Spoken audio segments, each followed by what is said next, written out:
welcome to Our Christ. Today I'm joined once again by the magnificent Dr. Michael Martin. Michael is a philosopher, a theologian, a poet, musician, songwriter, editor, and a biodynamic farmer. He's the editor of the journal Jesus the Imagination and director of the Center for Sophiological Studies, which is a great place to check out his wonderful blog posts and his articles.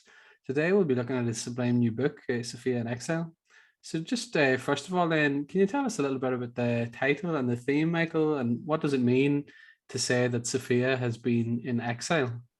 Well, the idea comes from the Gnostic myth of Sophia being in exile, and it has so many different implications that I touch on in the book.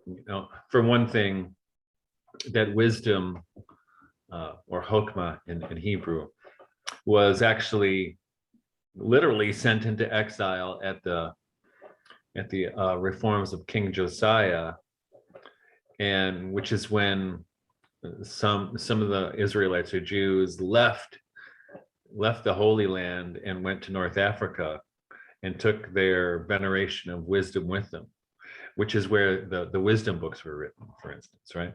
Mm-hmm. And so that's kind of that's where I started with the idea of this book. And plus I've always, or I shouldn't say always, but often said that,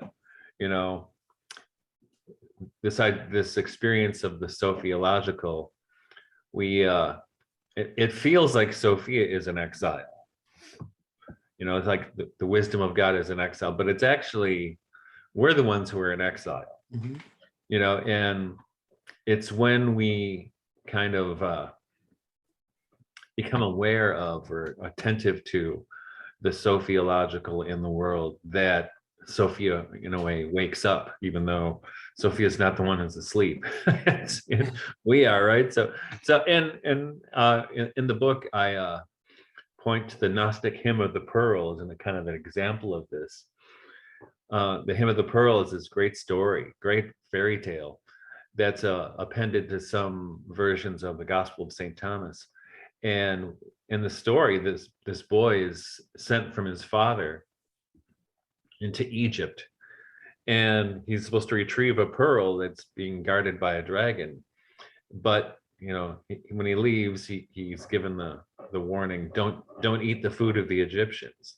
And of course, he eats the food of the Egyptians and forgets why he was sent and why he's there. And in fact, David Bentley Hart's new book coming out probably next month, if not this month, called Kino Gaia, is actually based on the Hymn of the Pearl. So I was really glad when I read that advance copy of his book, because I started with the same story in my book. Mm-hmm. But so that's where the idea of Sophia in exile came from, and all the other chapters follow a similar theme, whether it's the ways we have become exiled from Sophia and exiled from God over the centuries, but also of some figures who pointed a way back to that understanding, and it's like Thomas Traherne and Eleanor Fargen, for instance. So that was the idea behind it. Fantastic, yeah.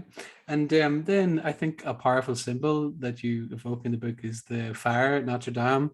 How does that serve as a symbol for what you're writing about then in the book? Well, it's a powerful image, right? And I'll never forget that day. I was teaching in a local liberal arts college, and one of my colleagues came out into the hallway, said, "Come here." And she brought me into her office and showed me she was watching the burning of Notre Dame in real time. And so, in a way, so it was, what year was that, 2018? Was it 2018 that happened? Sure. But man, and the church has been basically in that condition ever since, I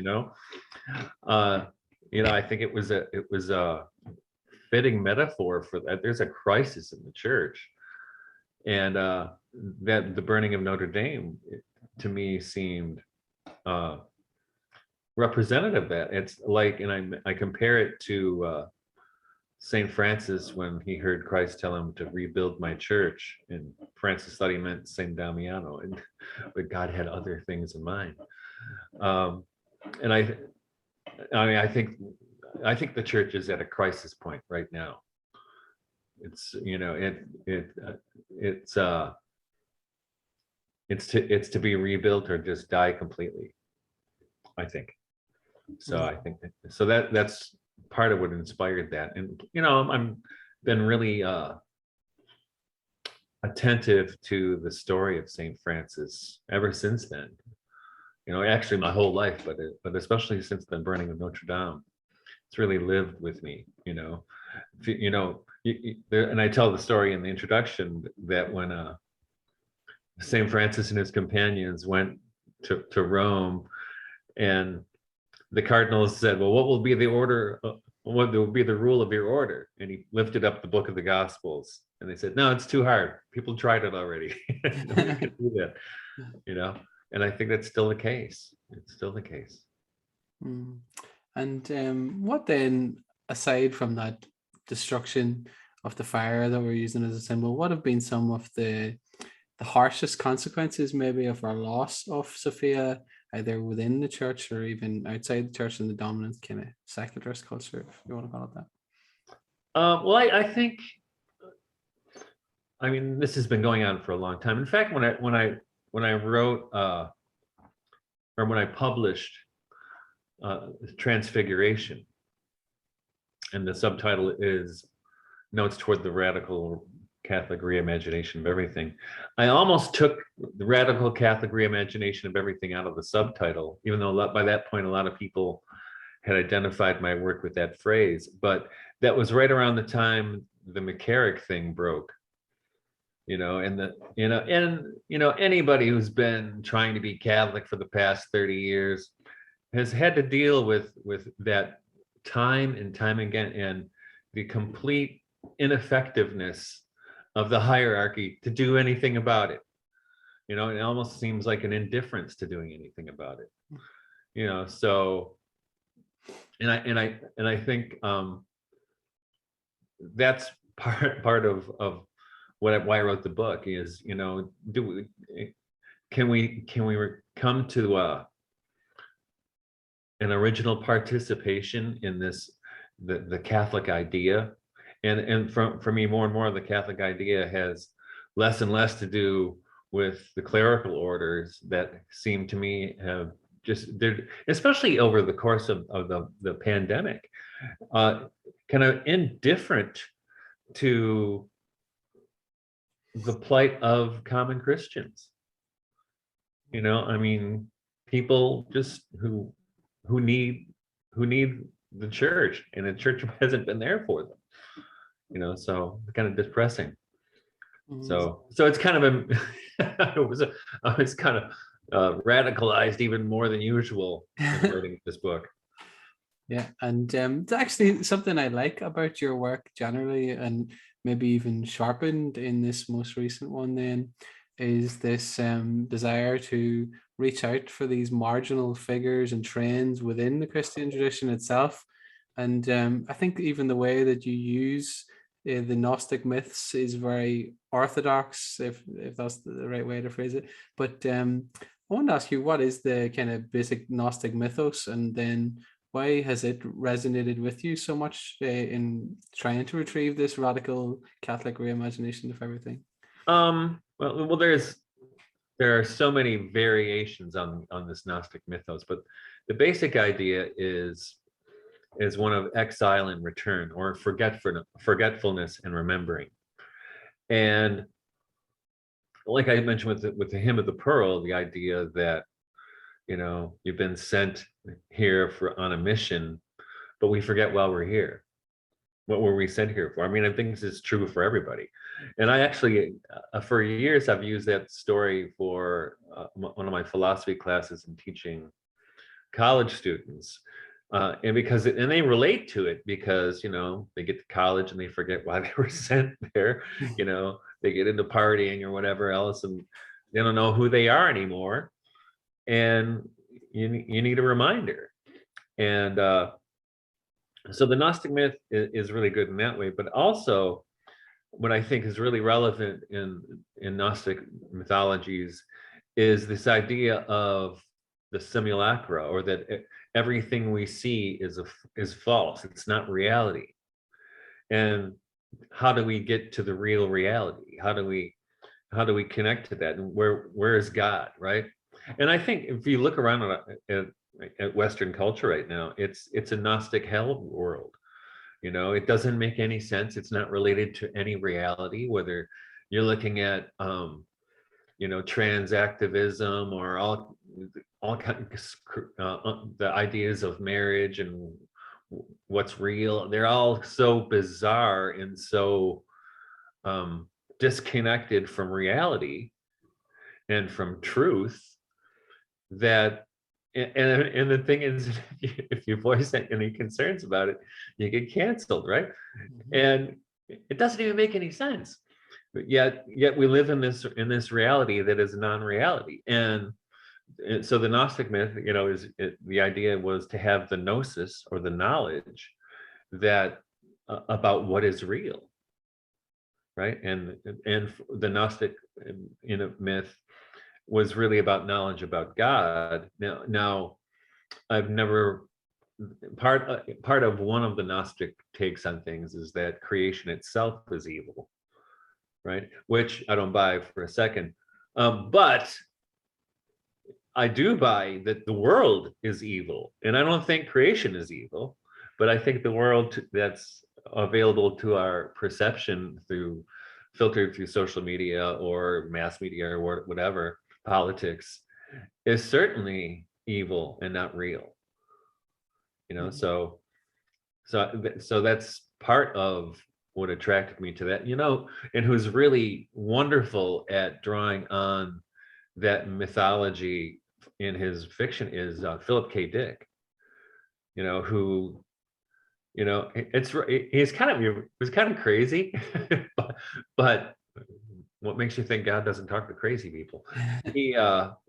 Philip K. Dick, everything he wrote just about was a questioning of reality, and how do we know what's true?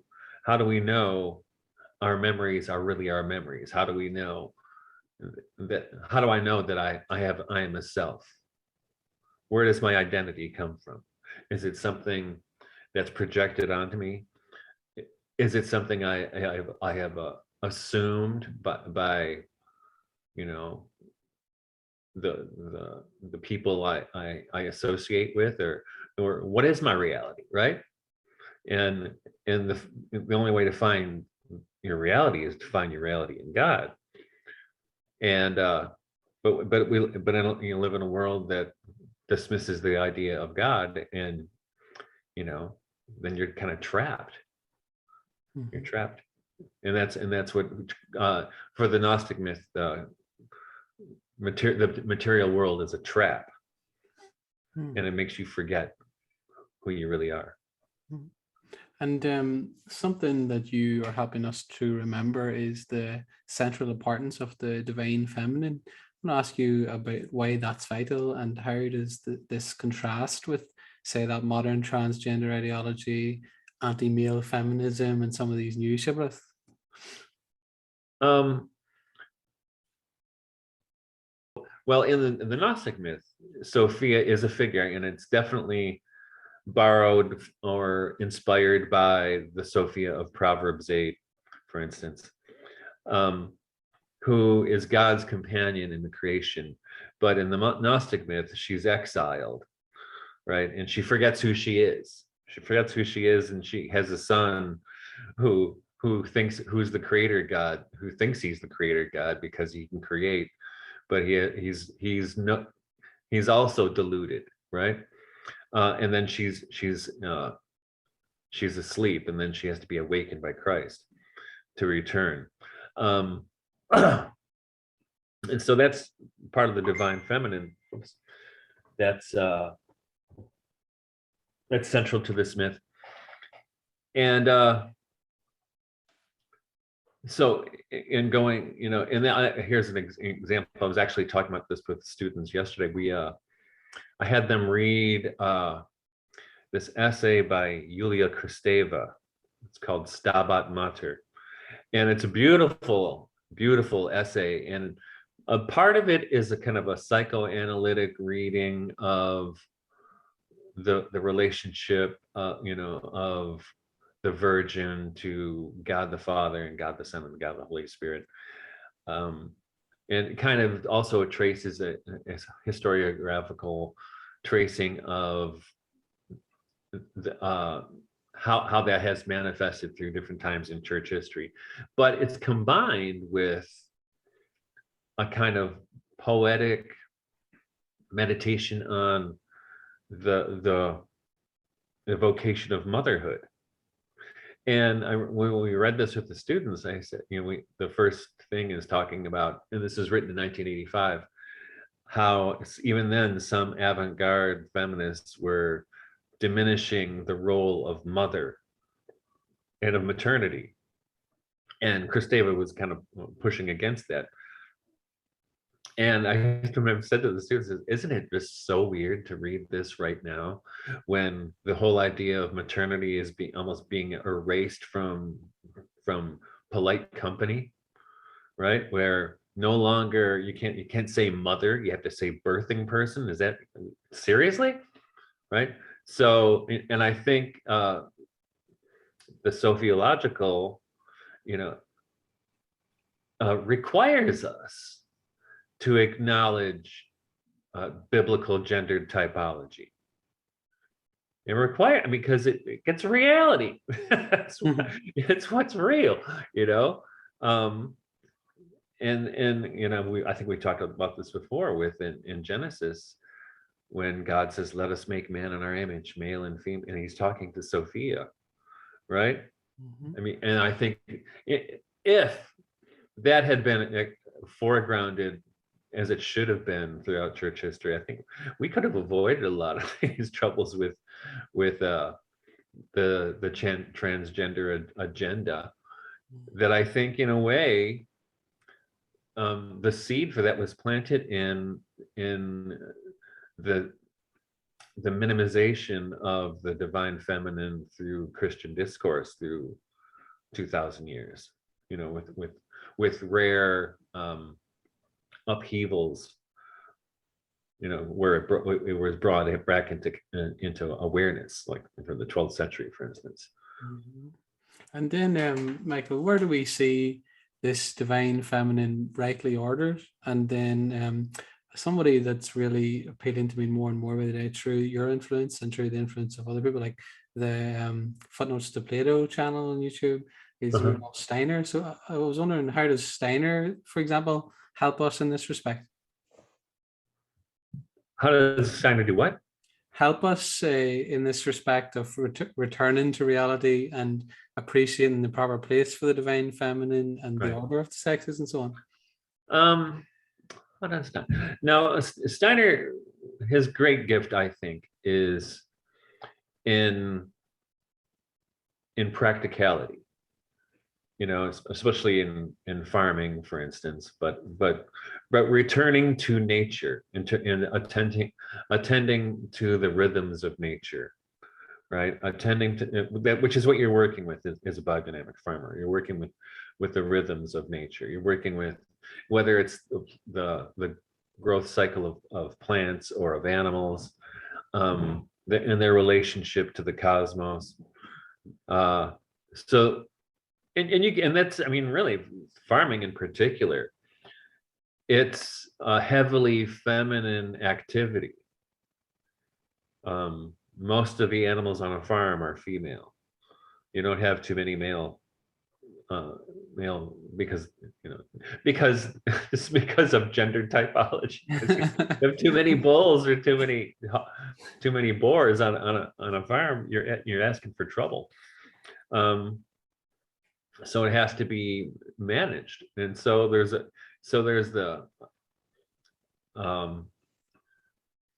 cultivation of the maternal, right?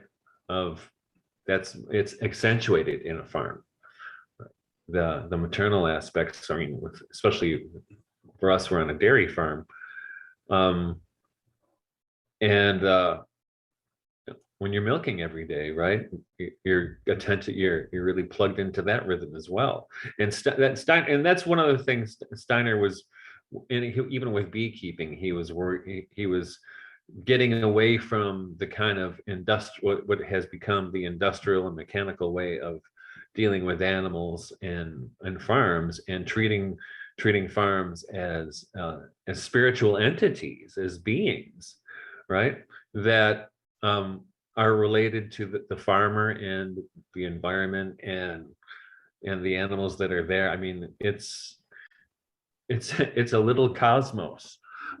So that's what he had to offer to that, is to reorient us to this. And he wasn't going, he was, in a way you could say, he was going backward to a former understanding of things, but he was also trying to bring in a kind of a modern understanding, a modern version of that. He wasn't just doing a throwback, to the medieval days. Trying to, how does that work in a modern context? How can we make those ancient practices work in a modern way? Brilliant. Yeah. That's something that I think comes across in your work too. I've been thinking about that a little bit recently because I've been reading Christopher Dawson and Augusto Del Noce, and I think they sort of manage it in their different realms too. So it's interesting to see it come together from these different spheres.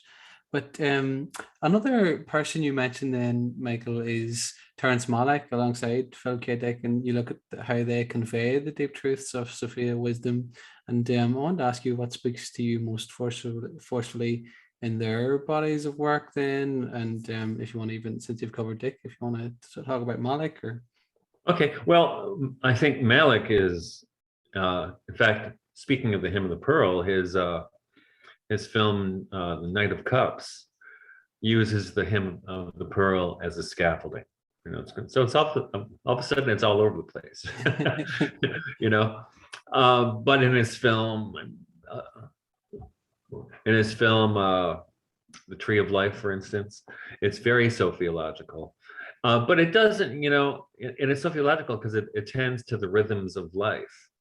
And one of those rhythms of life is death, right? So he doesn't, he deals with death in his films as part of life. And you see this also in his film, The Thin Red Line, where it's about Guadalcanal, which not a pretty thing, but it's an interesting way he shows the kind of primeval relationship of the native islanders to the world, and the unreal relationship that the soldiers have to it, because they're in a bizarre the bizarre condition known as war, right? Which is anti-sophiological.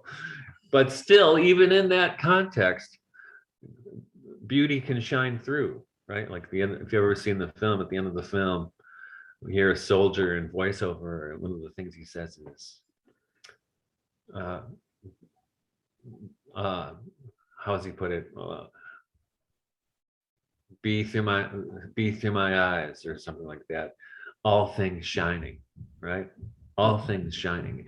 And this is after this guy endured, living through hell in Guadalcanal, right? But all things shining. There's still the glory of the Lord's present even then.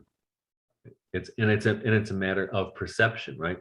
About if you have to train yourself to see it, to be, and I shouldn't even and not see like in an acquisitive way, but to be present to it, to allow yourself to be open to it, because when you're open to that, it's a strange thing. It kind of opens something in you at the same time. So there's a reciprocity and that kind of sophiological insight. And Terence Malick totally gets it. In fact, for years I was trying to get him copies of my books.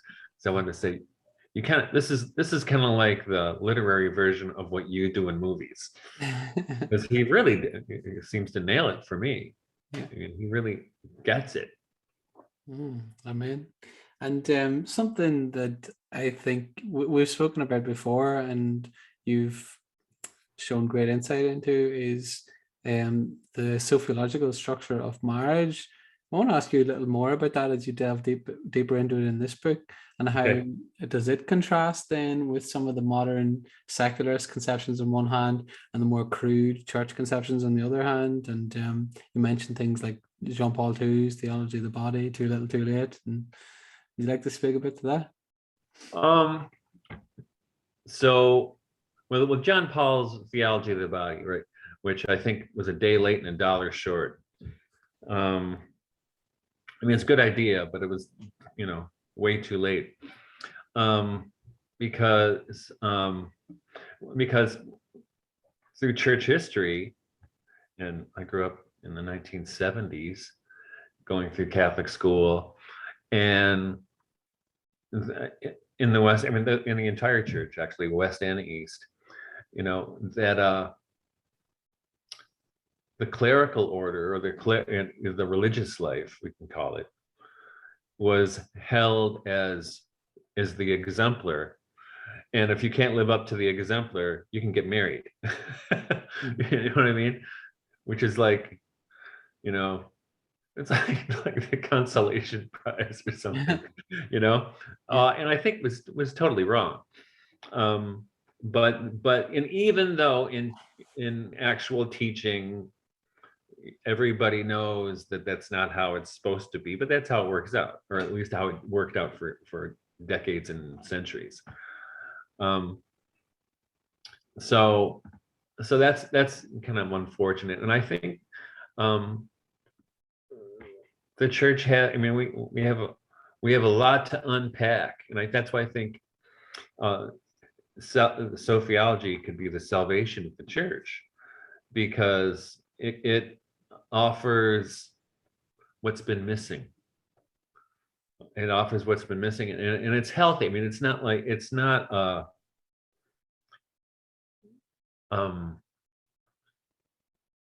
like a crazy foray into just wild assertions. Like for instance, in feminist theology, for instance, there was this movement. I have been paying attention to what's going on now, but it was just over the top with its sexuality, and and how it could be. It was feminist, but it was feminist at one point at the expense of the masculine, right?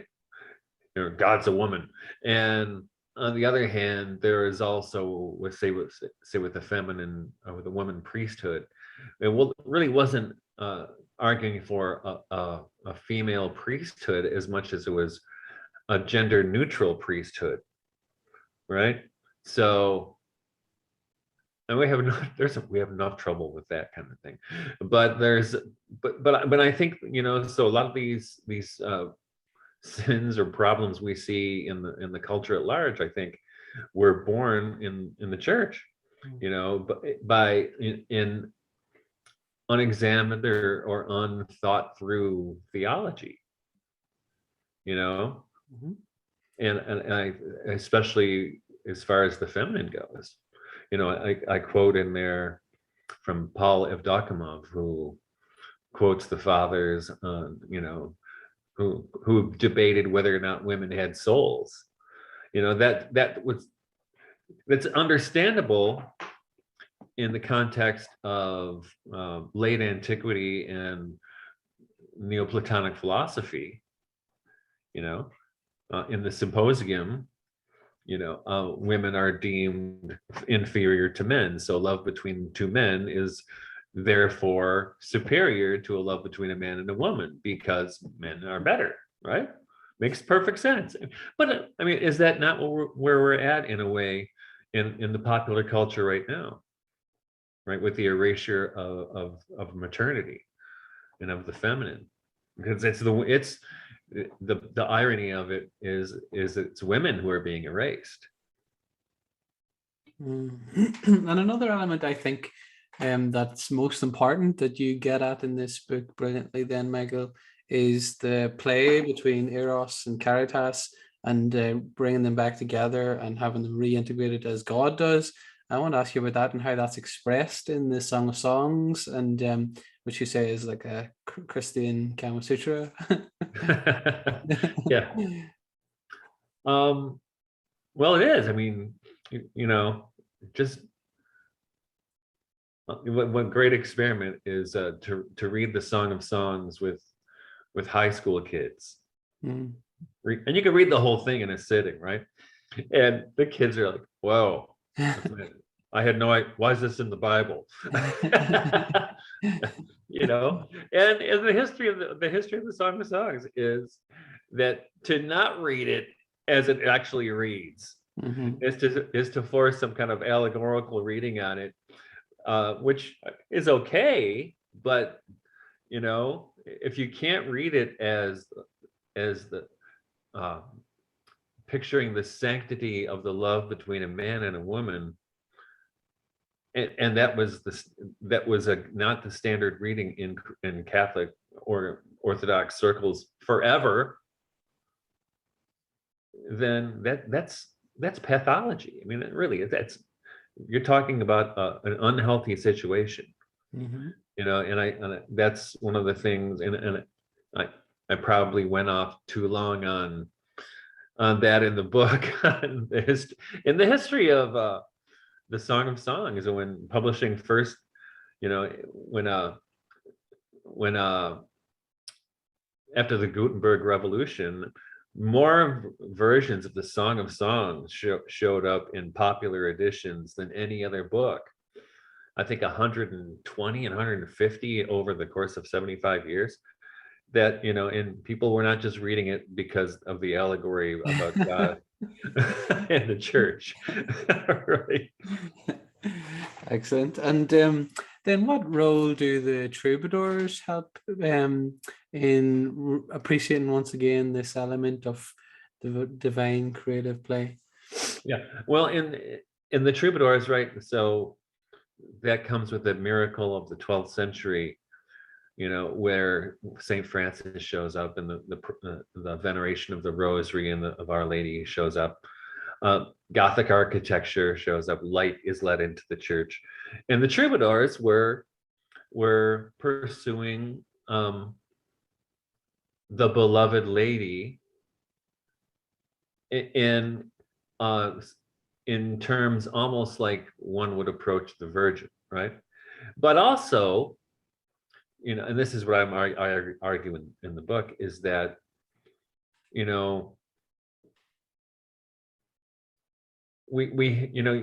you ever read the book Love in the Western World by Denis de Rougemont, which is a horrible book, but it's just dreadful.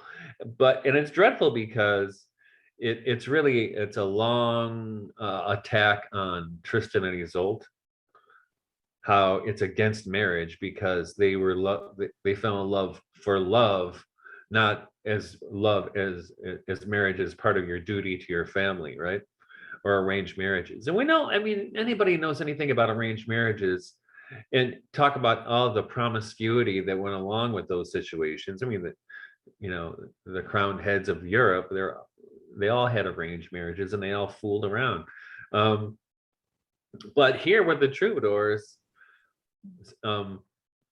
singing of love between a man and a woman, and that was not bound by the legal ramifications of marriage and of alliance making, right? And my thought is that this really has to do with the kind of the nobility's envy of the lower classes, of the peasantry, who could, they still had to get permission from the Lord, but they could marry for love. It wasn't about alliances between families. They could marry for love, right? But it's rarely been depicted. I mean, I should say the history of love in the Western world has not been about that story, it's unfortunately, like the elites write the history books, right?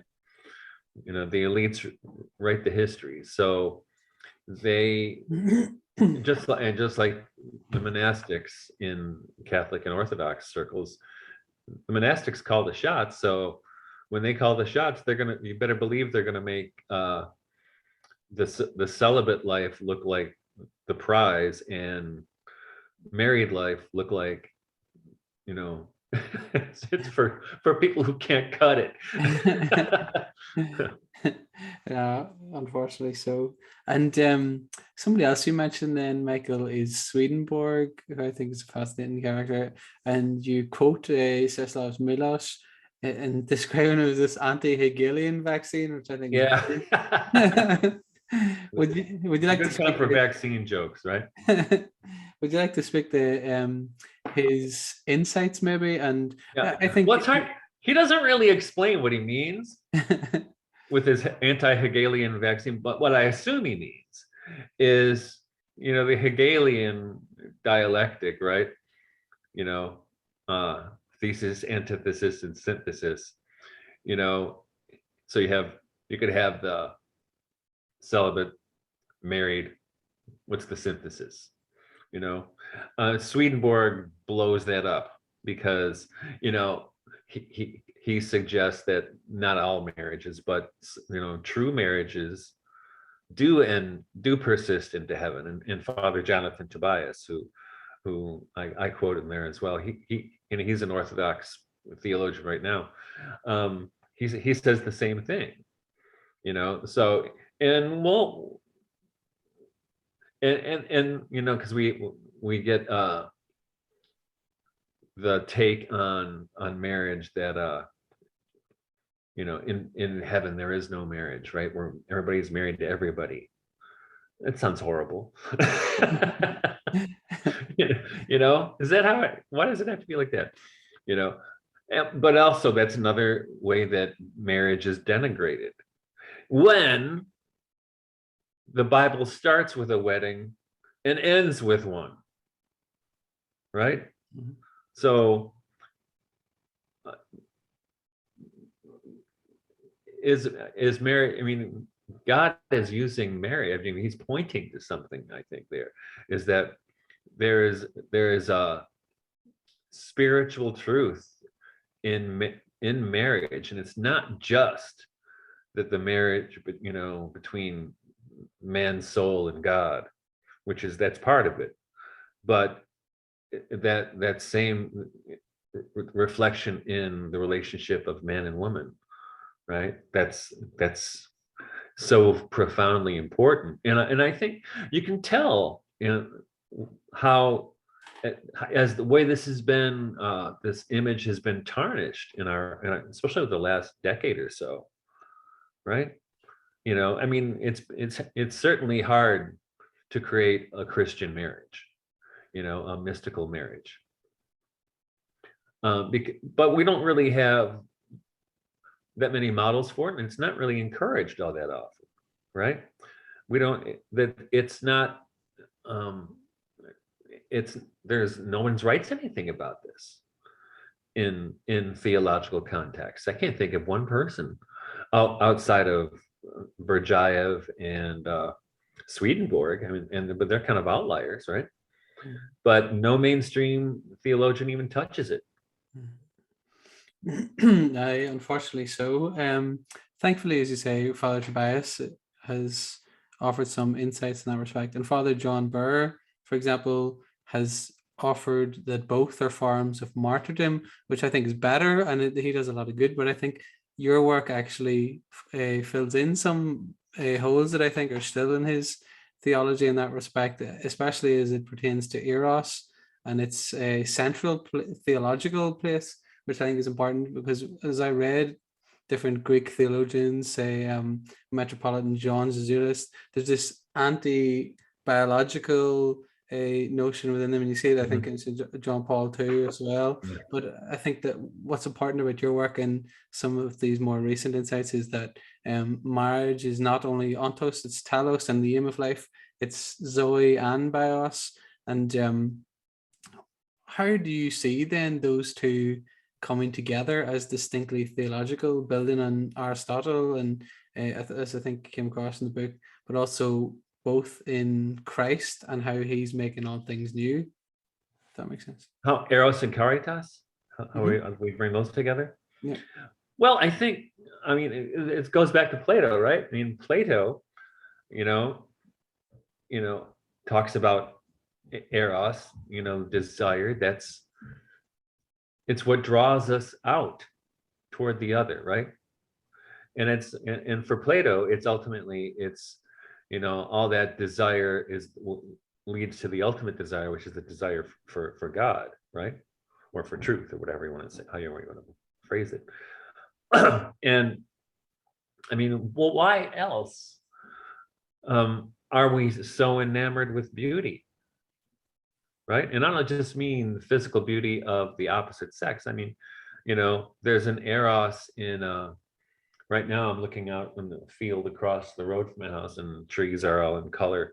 It's beautiful, and is that not an Eros that draws us, right? It draws us to wonder and draws us to love the world, right? To love the creation. And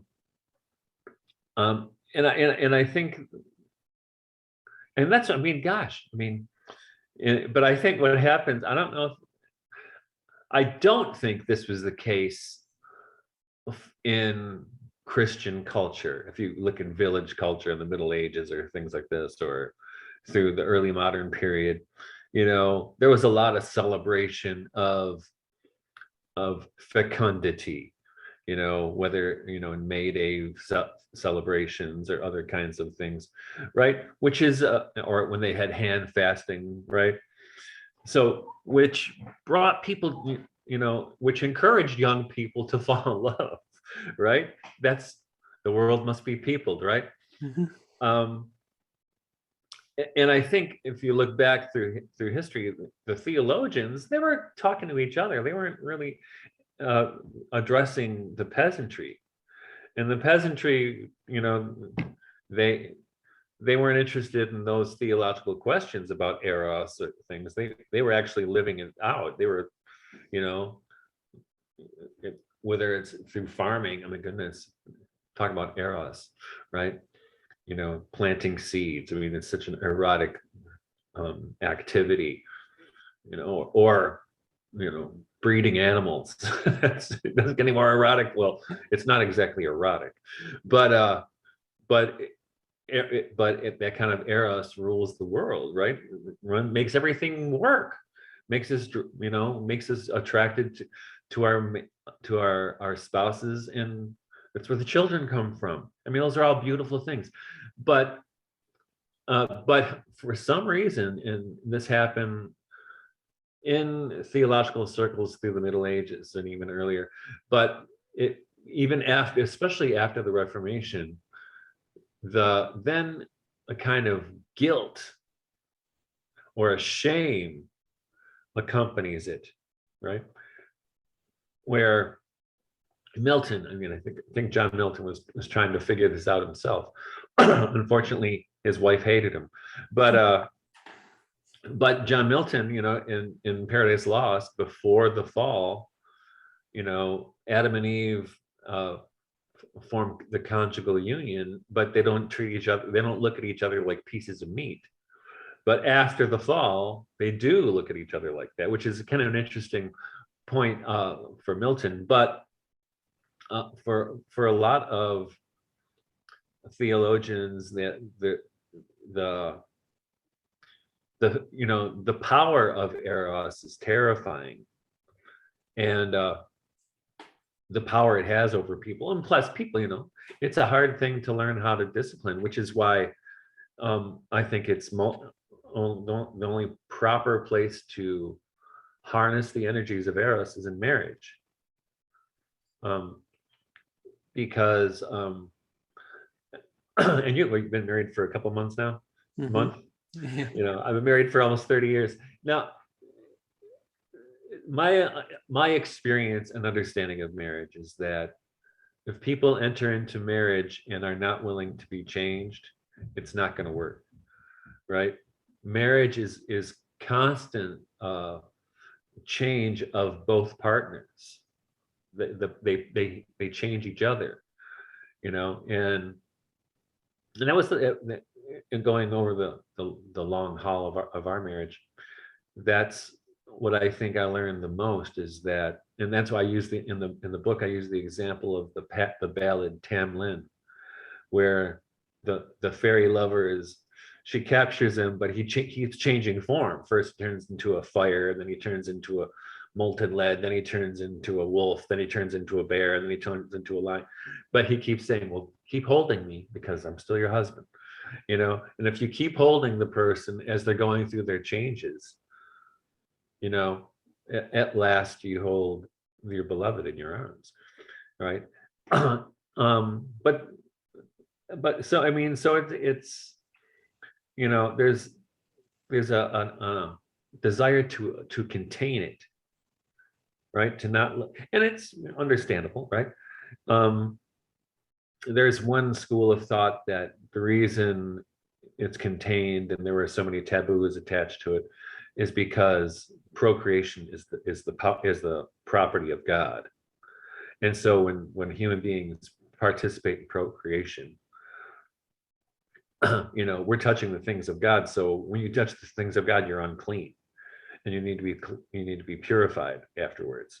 And of course, there's nothing more holy than the things of God, but we're not supposed to be able to handle that so well. And I think that's where those prohibitions started, but I think it ended up being, well, it's just dirty. You know what I mean? It became a source of scandal and shame, which is not good. Mm. And another facet of your work that I find most helpful is, say, through people like Goethe and different poets and the poetics, you help to offer an alternative modernity and go beyond modernity as we conceive it oftentimes. Right. Would you like to speak to that and how that differs from just a return to a past that never was, and that kind of idea?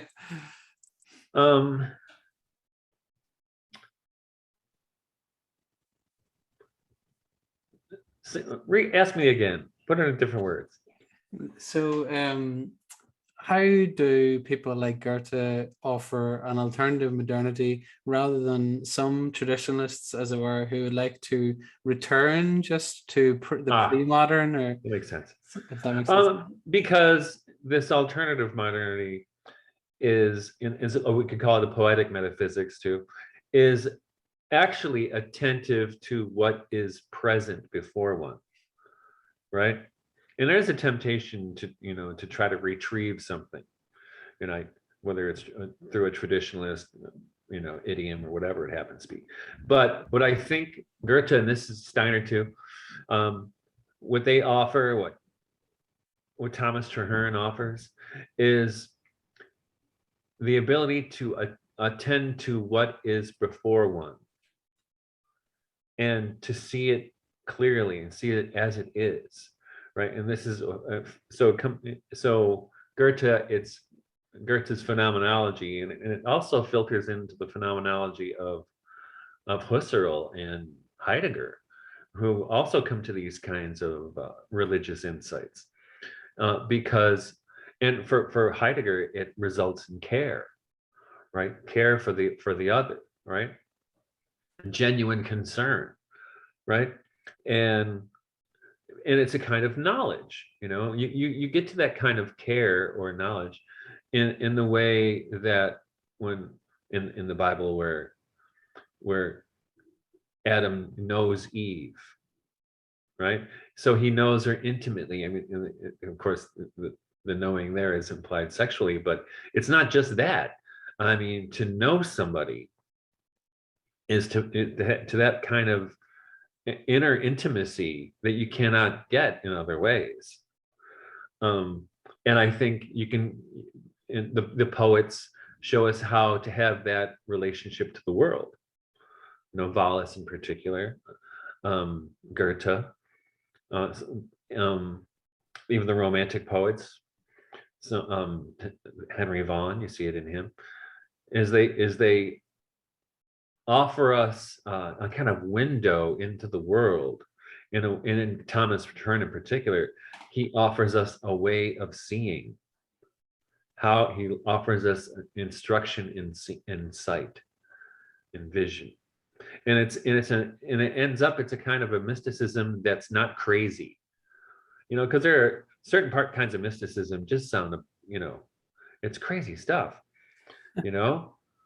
It's so emotionally. If you ever read the mysticism of Marjorie Kemp, it's insane.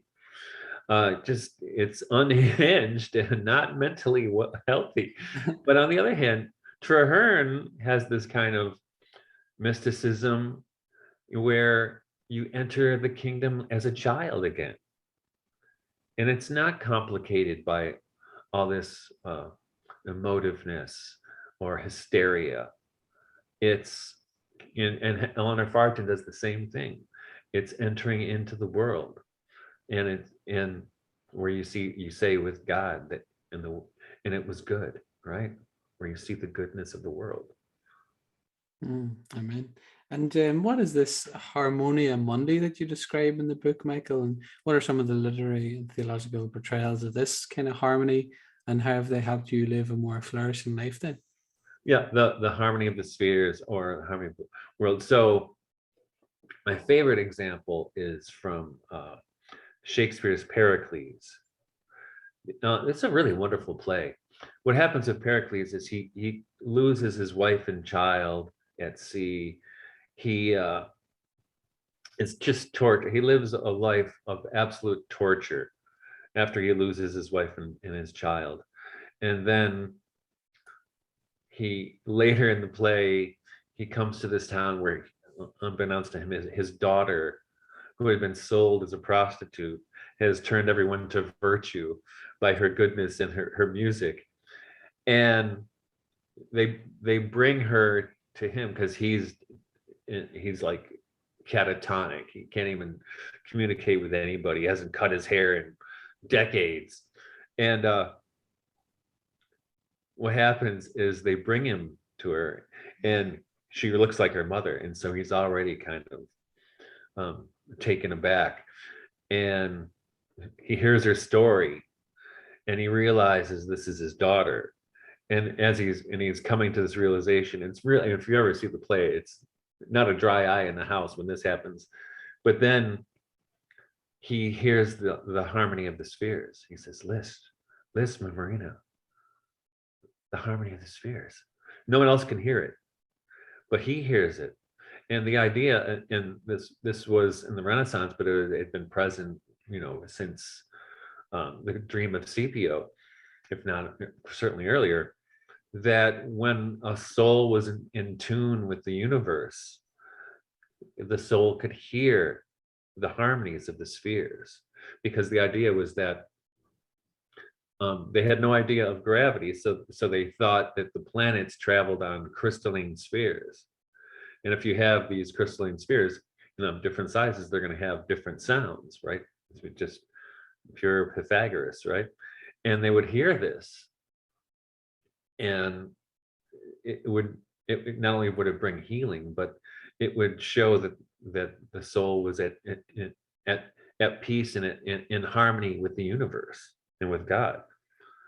So I think it's a beautiful image. And it's in that play, it accompanies his restoration to both his daughter and his wife. Brilliant. Thank you, Michael. And can you tell us a little bit about the symbolism of honey, the practice of beekeeping and making of mead, and how these things can help us to appreciate wisdom and creation? I kind of, mead shows up a lot in this book. I was making a lot of mead during the writing of this book and drinking a lot of mead. Well, I'm a beekeeper, and it's talk about a mysterious activity. What goes on in that hive is it's amazing. It's just impossible to see. To fathom how these animals work, and how there's so much intelligence in that hive, and how they know what to do and when to do it, and how quickly they work. Um, it's kind of astounding that I mean, and I think this is speaking of metaphors for our own times. I mean, for all the trouble that the bee colonies are in right now, which shouldn't be like that. And of course, it's been ruined by industrial beekeeping, which has severely weakened populations of bees. And people have been keeping bees for thousands and thousands of years. But for me, in the book, the invention of honey, I mean, it's kind of amazing that so much mythology, you could say, inhabits this, in that in the ancient world, in the ancient world, honey or mead was made before beer, because it's super easy to make. You ever want to make some? There's not much to it. I mean, basically it's 4 gallons of honey and 1 gallon to no, it's 1 gallon of honey to 4 gallons of water and yeast. That's it. Then you get mead that way. And then you can, of course, there are ways to flavor it and do other things with it as well. But and you think about it, you just, with the queen, I mean, it's a very Sophianic society. It's run by the queen, and and they're domesticated animals that we have a relationship to. I mean, you have to take care of them. If you don't take care of them, they don't prosper. And so there's a reciprocal relationship with that as well. And so when I was writing about that, there's a book that I talk about, Carl Karenyi's Dionysus, which is a really amazing book, and he's got all these great stories about the invention of honey, and how the followers of Dionysus, used honey in their various rituals. And there is a, I think I wrote about it in there. There's evidence that in the early church there was milk and honey were part of a kind of a Eucharistic meal that accompanied somehow the bread and wine. So if you think bread, wine, milk, and honey, right? That's kind of a cool constellation right there, right? And you can't get around the agricultural implications of just the Eucharist itself, right? Fruit of the vine and work of human hands, right? So it's not just from nature. It's something that we have to transform to before God transforms it. So it's kind of an interesting relationship. Whereas milk and honey, they don't need to be transformed, unless you make meat. But they don't need to be transformed. They're in their pristine state. They kind of offer what is divine there. And maybe it's almost like I wouldn't call it a feminine Eucharist, but there's certainly, I mean, honey is made by the girls, and so is milk, right? So it's kind of an interesting complement to our Eucharistic understanding. Excellent, thank you, Michael. And then just building upon that, then, what is this central role of creativity in the Christian life, and how does Berdyaev help us here in particular? Yeah, isn't he's something, isn't he? Yeah. Well, for Berdyaev, we our creativity is where we most imitate God, where we come closer to God. And for him, we have a responsibility to, you can even say, to create the kingdom through our creativity, right? To not in Because the work of salvation is also part of our responsibility, he suggests, right? Um, but it's too bad that, especially in Protestant context, where creativity has been treated with suspicion, and the lure of beauty, right? In Edmund Spencer's The Fairy Queen, for instance, is really, and even Milton does this as well. Well, they'll build up a picture where this beautiful woman is showing up, and so it gets the reader paying attention to the beauty's about to happen, and someone's going to kiss somebody, and then it comes in, aha, aren't you ashamed of yourself?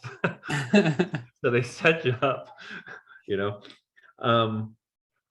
But that understanding is foreign to what I'm talking about, and what Bridjaev is getting at is that we have, in how we live our lives is, how do we bring creativity to that?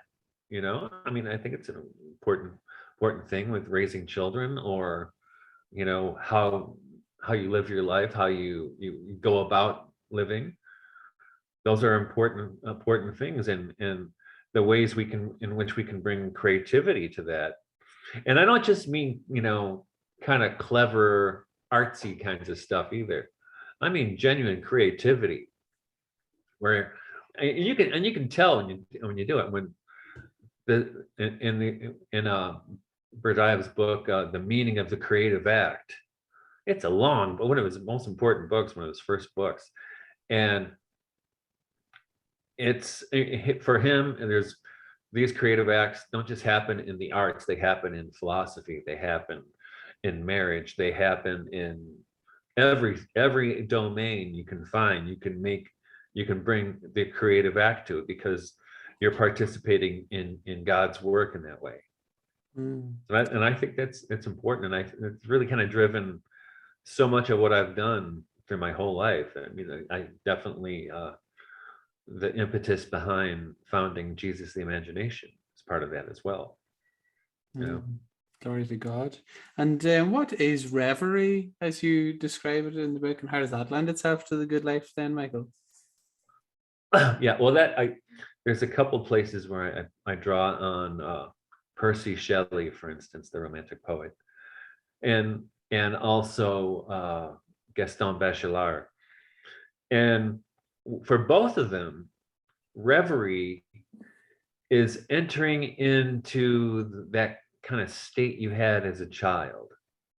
So you can see it also in Thomas Traherne and Eleanor Fargen, where you enter into reverie, where it's kind of contemplation, but it's contemplation that's playful, where where a child gets lost playing, where you're and for me this happens, it happens at the farm, but it happens with reading poetry in particular, where I just get lost, right? I enter into it and I kind of forget where I am. And it also happens with playing music, when I don't do it as often as I used to. It was before the pandemic, but when I get together to play music with my friends, we'll get to this place where we're improvising, and and this happens to jazz musicians too, where everything kind of disappears and you forget where you are, and then you come back and you're like, whoa, where were we? How did we get there? That's reverie, and that's really becoming a child again. That's what, and then Thomas Traherne, I think, is always on about how to become this child again. And Traherne he says this is our natural condition, but we've been bred out of it through a horrible education, in particular, through the ways of the world and a horrible education, right? Which is true. Those are things and that's what I loved about when I was a Waldorf teacher, for instance. There was still not as much as you would think, but there was still room for the children to dream into with the subject matter, or to enter into reverie in relationship to what they were learning. And it's a tool for education that most systems have dropped as superfluous, which is why we are where we are. Unfortunately so. And I think in line with that, what is it about, say, Eleanor Farsion, who is mentioned a few times there, that you most appreciate? And I think also you suggest that she taps into that erotic agapic well, and uses this interesting, beautiful bridal mysticism. Can you speak a bit to that? She, she's kind of fascinating. I first encountered her through the Cat Stevens song "Morning Is Broken," which she wrote the lyrics for, and he adopted and changed the music. It was in the Anglican hymnal from the 1920s or 30s, I think.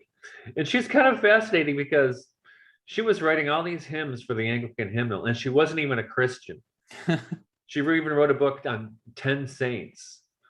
Well, as a Christian, she didn't become a Christian until she was 70, when she entered the Catholic Church. But she's the most intuitive Christian ever. Certainly, I mean, her one book, Trees, extraordinary book, where you can see in her where she develops this capacity for reverie, for entering into dialogue with a tree, with nature, or with even with the products of her imagination, and it offers so much joy in I guess joy and insight into the being of Christ. Because I call it in the book Eleanor Fargen and the Singing God, because for her, Jesus sings and dances, right? Just like morning is broken, right? Like the first morning, right? It's and that she captures that, and she doesn't have room for a sour-faced Jesus, you know. Her Jesus is the Lord of the dance, you know, and which is refreshing, right? And that's this is a Jesus children could relate to, right? Suffer the little children to come to me.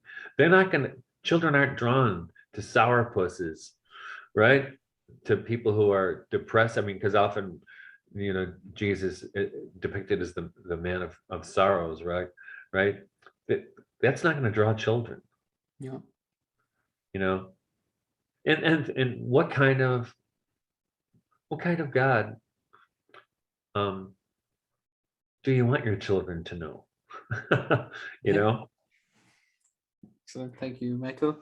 And another element of the book that I really found fascinating, was the illustrations of the eyes and wonderful artwork. And you go through the symbolic role of the eye in, I think, Traherne's work or Flint's. I want to ask you about that and how that speaks to this notion of the beatific vision then, and what that means.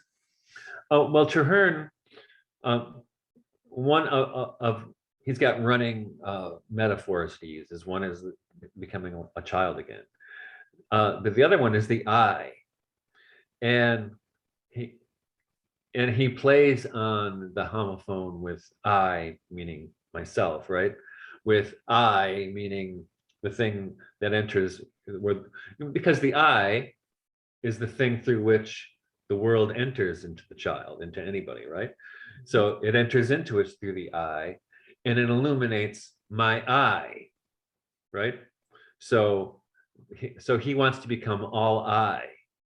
And it's not, and I finally concluded that it's not just eye and optic organ, but it's also I as an affirmation, as in yes, right? That he's doing. But so I have a lot, I think 5 or 6 illustrations from Jakob Burma, who was, if you look at his illustrations, to his books by Dionysius Freyr, this German printmaker, and they're just amazing with all these crazy eyes all over the place and wings and the eye of God and wings of, the eyes of seraphim. And so Burma was into this, and he was into it, and so were the Philadelphians, and in particular Jane Ledd and John Portage, who also drew on this image of the eye of God in their work, and I reproduced a couple of those in the book as well. And I'm pretty sure, I gave a lecture almost exactly a year ago at Hillsdale College here in Michigan on Jacob Burma and the metaphysical poets, where I talked about this. And it's interesting, in the earlier metaphysical poets, John Donne and George Herbert, for instance, they existed before Jacob Burma was published in England. And so he didn't influence the way they thought. But after he was published, he started being published in the late mid 1620s. And Traherne and Burma, or Traherne and Vaughan, obviously read what was going on in Jacob Burma's work, and I think it changed the way they thought about theology. And this idea of the eye shows up in both of them, and how you see the creation and see things through it, and how God is revealed through the creation, which is a basic sociological insight, right? Mm-hmm. That all things shining again, that something shines through the world, and that's our real home. That's where we are to return to. Excellent. And what is then the role of the Green Man and the place of fairies in this great tradition? What have we lost, maybe, and how might we come back to this appreciation? Can you tell us a little bit about that? Yeah. Well, it's, David Bentley Hart talks a lot about this stuff too. Mm-hmm. And David just thinks it's a horrible sign of modernity that people think they're too clever to believe that fairies or the Green Man exist, right? Now, I tell a story in the book about my daughter when she was little, where my wife was raking leaves in our little yard in suburban Detroit at the time, and my daughter said, "Mom, stop! Those people." And there were these. She said she saw these people on the ground, and she didn't want them to get hurt by the rake. My wife didn't see them. And years later, we were at Thanksgiving or something, and we mentioned it to the kids. Remember that, May? And she said, "Yep, they were there. I don't know what it was, but they were there. I didn't want Mom to hurt them, So, and that's an example of, taking on the eyes of a child, And my grandfather, I mentioned him in that chapter as well. He told the stories about the fairies all the time when we were kids, and I also saw the Green Man one time. Even though I tried to tell myself I didn't, until years later I realized I really did. But think of, and I've talked about this with students before, right? They all say, "Well, it's crazy. Nobody believes that." But every culture on Earth has some version of that, right? Every single one. And it's only for the last 150, 200 years where we pretend that it's not the case. Doesn't make any sense, right? Have we learned to not see them? Another thing I propose, maybe they're allergic to plastic. I don't know what it is, but it's, there we have how many testimonies over how many centuries of people seeing into these invisible worlds, and I was really, relieved that David Hart John Milbank. Also buy it. Excellent. You're in good company there, Michael. And absolutely. How do you then balance this pagan revelry that you talk about in the book and Christian joy? And then who are some of the leading lights guiding the way in that respect? And indeed, what are some of the features that separate the real deal from the fake and the superficial, as you talk about with the kind of Celtic mythology and stuff like that? Yeah, I mean, well, you know, I think our times, you know, are we're victims of cosplay, right? So, and that's the temptation for people in whatever they happen to do, is to just act the role, right? To get the right outfit, get the right costume and put it on. And you pretend you're this or that, like distributors. You know, I've been ripping on distributors for years, the ones who wear tweed and drink highballs and smoke pipes, right? And think they're C.S. Lewis or whatever. That's not going to get it. Just like, and in this book I talk about, you know, the fairy believer cosplay people who get all the scarves and, you know, they get the whole thumb ring deal. You know what I mean? Crystals or whatever, you know. But you know, I don't know if you know anybody at home who says they've seen fairies, but they're probably, you know, people who wear Wellingtons and walk around with, they get muddy all the time, and they're not exactly cosplayers, right? They're too busy to be cosplayers. That's and I think that the temptation to act as a persona is kind of destroys any authenticity you could have in those realms. And I, you know, same thing, and it happens in Christian circles. You know, people perform the role that they think they're supposed to play, right? They think it almost like it supports their brand, right? So I'm an Orthodox person, so I got my Facebook page has you know, a picture of whatever saint, you know what I mean? So you kind of do that thing. But how can we enter into an authentic relationship with the world that's not encumbered by those kinds of almost desperate gestures, right? So how can we do that? It's a good question. You know, and I for me, it all comes down to, you know, kind of a pragmatic presence to the world. You know, you know, and not disbelieving people, you know, because of your reflective response into scientism or something. You know. And something that I thought was really impressive about the book was how you describe the internet and its hegemony as this kind of perverse, furry otherworld. Would you like to describe that a little bit and how that fits with what you're saying there?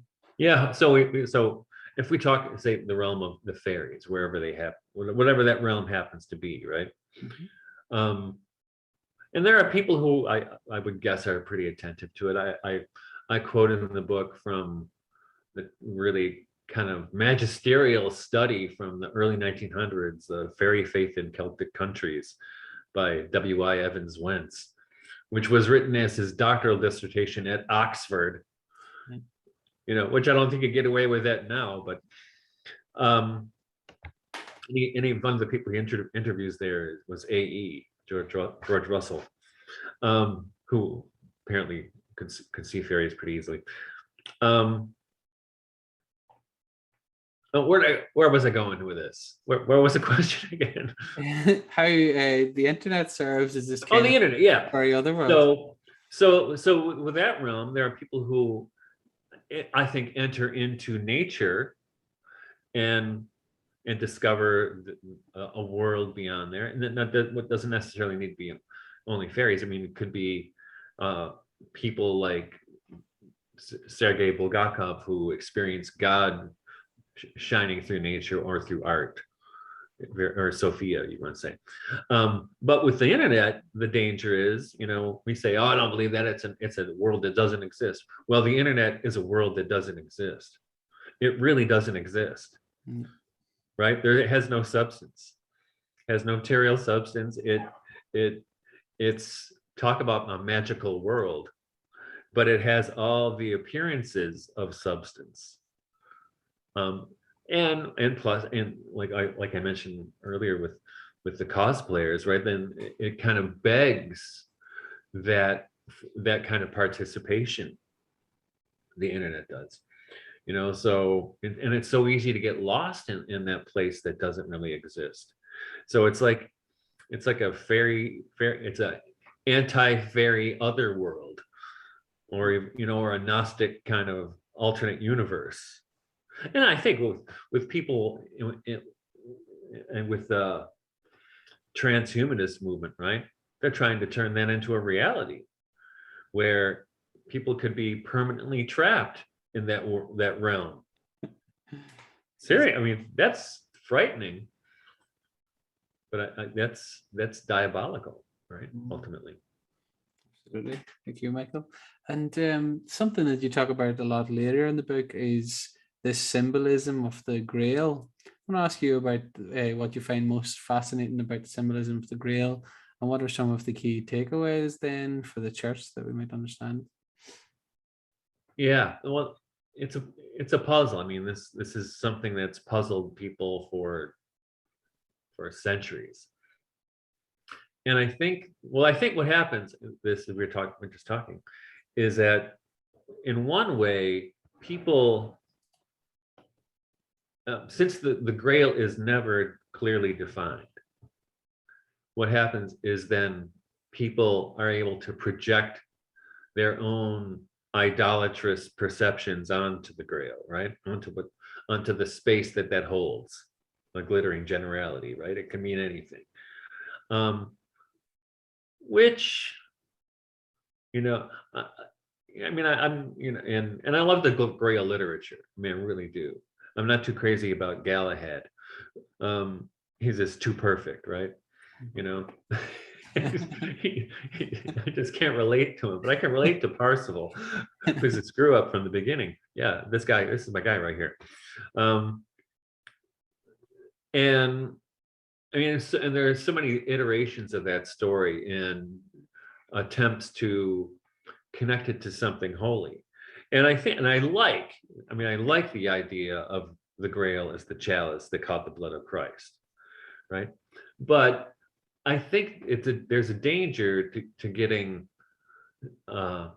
too stuck on one or another understanding of what you think the Grail is. Though I think that the healthiest one is the one that Bulgakov comes to, of the earth itself being the Holy Grail, because it received the blood of Christ on Golgotha, right? And I think he probably at least had a little bit of inspiration from Rudolf Steiner there, because that was a key insight of Steiner's as well. And Bulgakov, I don't think he ever saw Steiner speak, but his best friend Berdyaev did. So I'm sure they had discussions about Steiner's work. I have no doubt. And I mean, so that's what's kind of interesting to me about the Grail. In fact, the next semester I'm teaching a course on love and romanticism, and one of the things I'm going to show the students is part of the 1982 film version of Parsifal, which by Hans, what's his name, von Cyberberg, and Hans-Jürgen von Cyberberg, and it's crazy. It is, because it's got puppetry, it's got masks, it's a feast for the senses and for the eyes. But it's very romantic in that, when Wagner wrote it, it's like kind of the apotheosis of romanticism, right? Where where in fact, that's Nietzsche thought he sold out by becoming a Christian at the end. But it's an interesting take. On what the Grail is. But what's interesting to me is to let it have play or have plasticity, that you don't get stuck on that concept, because I think I think is a danger for us in any aspect of our lives, is to let it get. It's like we talk about with marriage, right? If you try to hold it out that one, you hold the beloved as this one image, it's not going to work. You have to let it breathe and live and change. And by all those changes and transformations, that's where the stability is, right? Which is kind of ironic, but I think it's the same thing with the Grail. But I also think in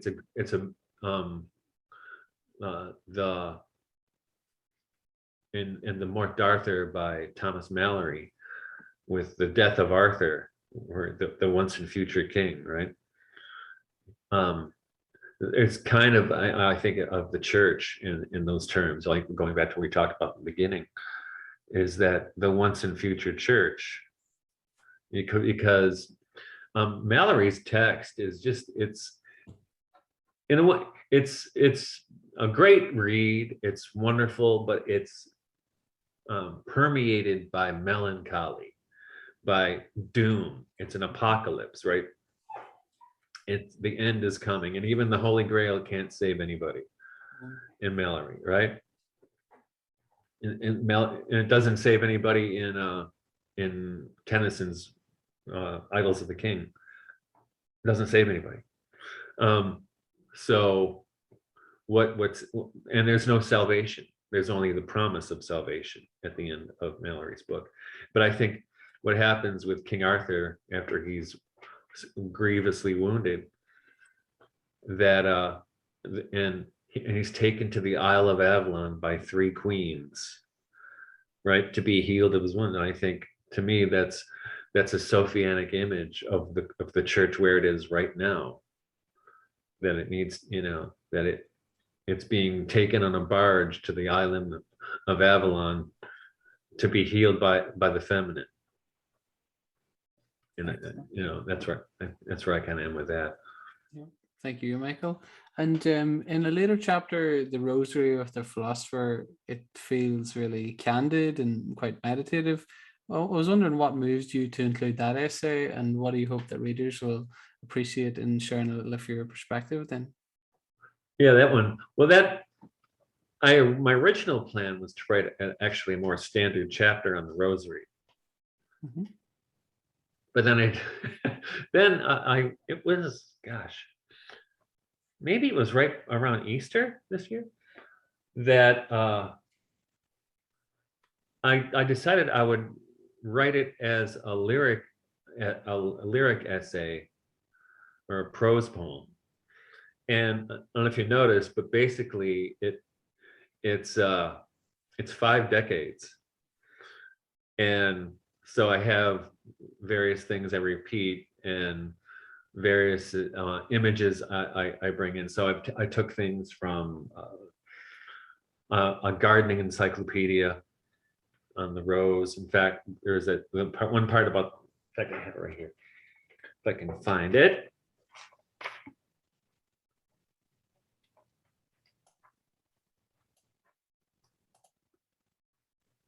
Let's see if I can see where it was.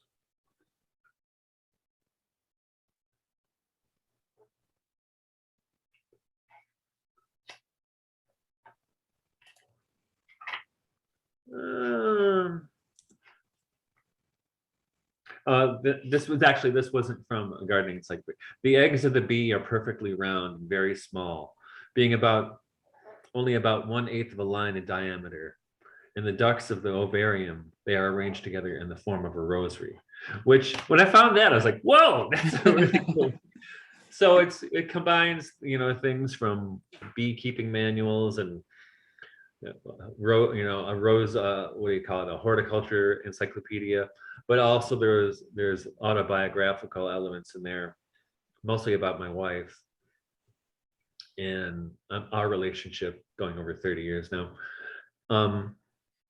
And so I really had a lot of fun putting that together, and I gave it to my wife as an Easter present, I think.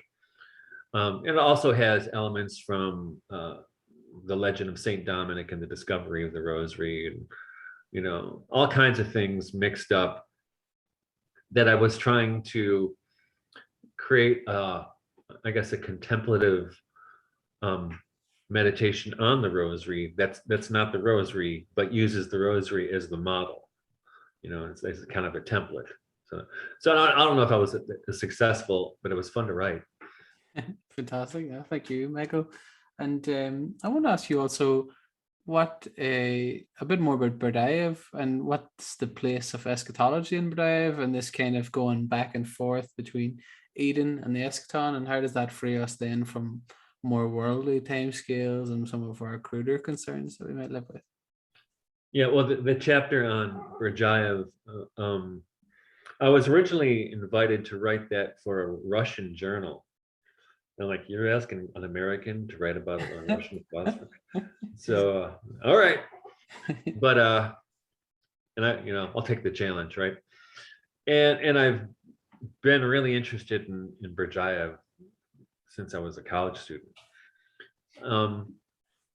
And what's interesting in him is his originality, right? His daring to challenge church authority, or church authorities, I should say. But he's also he's got this profound prophetic streak, and he's really attentive to the last things, the eschaton, and to the role and to the failure of Christianity to live up to its mission, which is a big part of that chapter, is his railing against the failures of the church in every domain to be Christian, and he's not picking on the Roman church or the Orthodox church. He's including everybody, and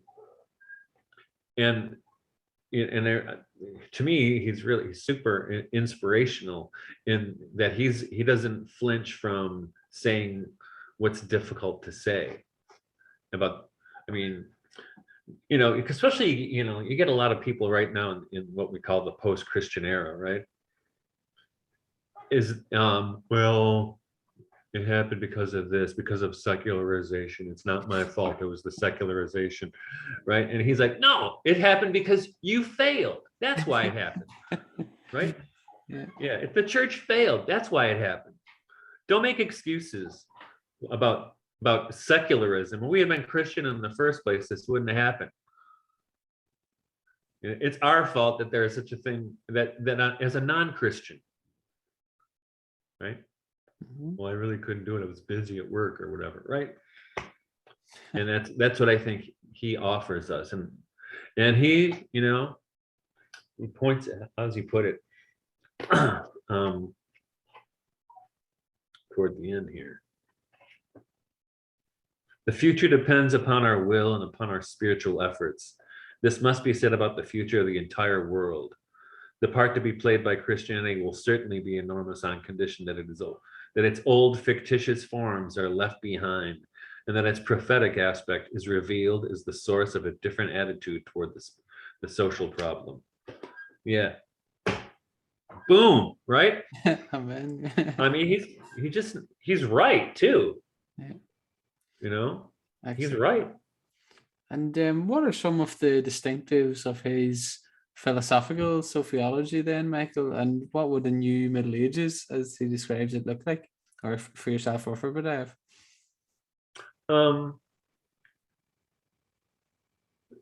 Well, for him, in his ideas about Sophia changed, but especially in his earlier work, he was explicitly sophiological, right? And he calls for, let me see if we can find it.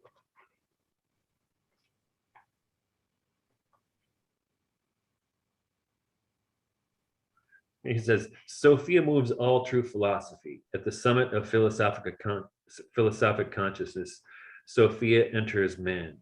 So for him, that's why he starts the meaning of the creative act with philosophy as creative act, is that for him, a disordered thinking results in a disordered world, right? And for the Sophianic, for us to participate in the Sophianic through our thinking and through our imagination and will is how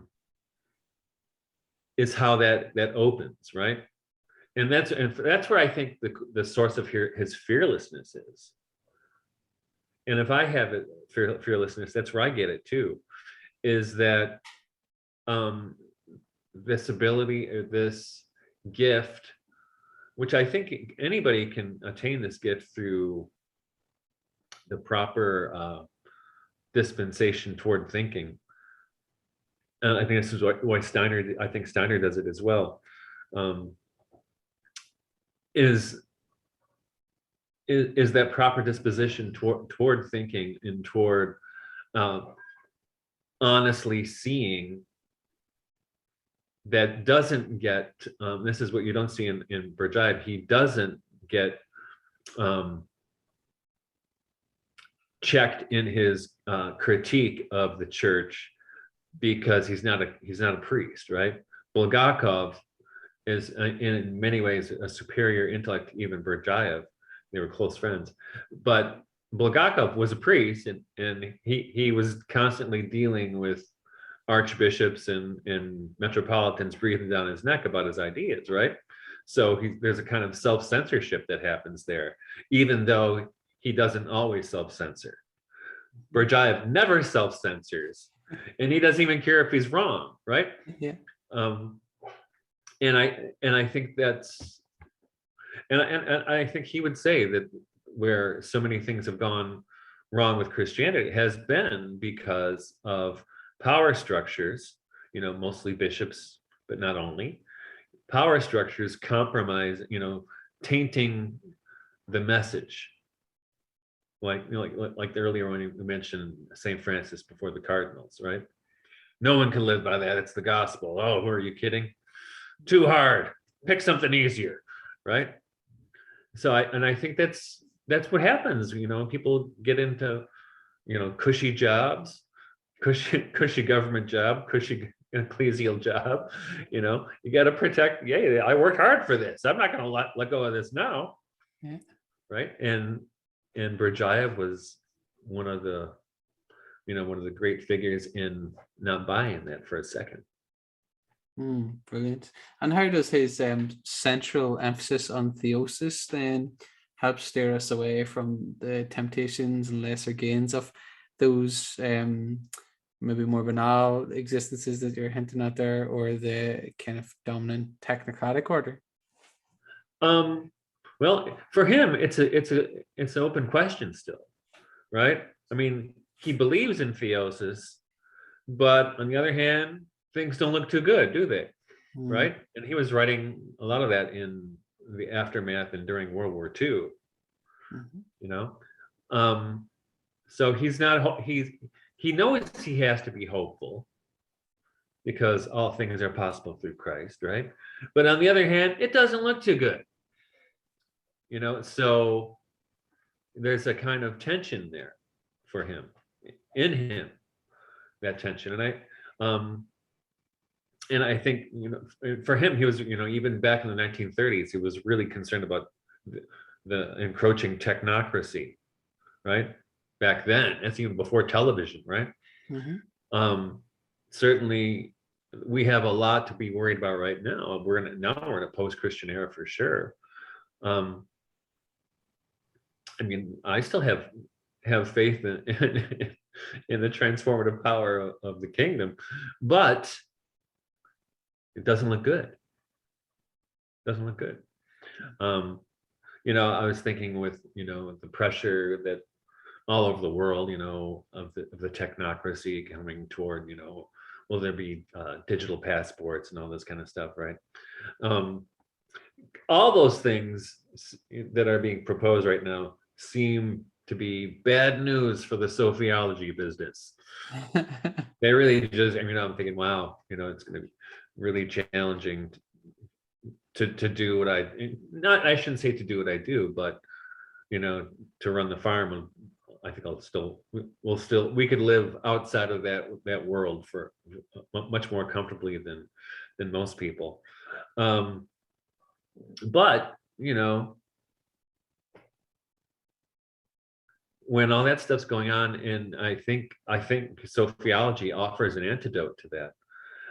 But nobody's really interested in Sophiology.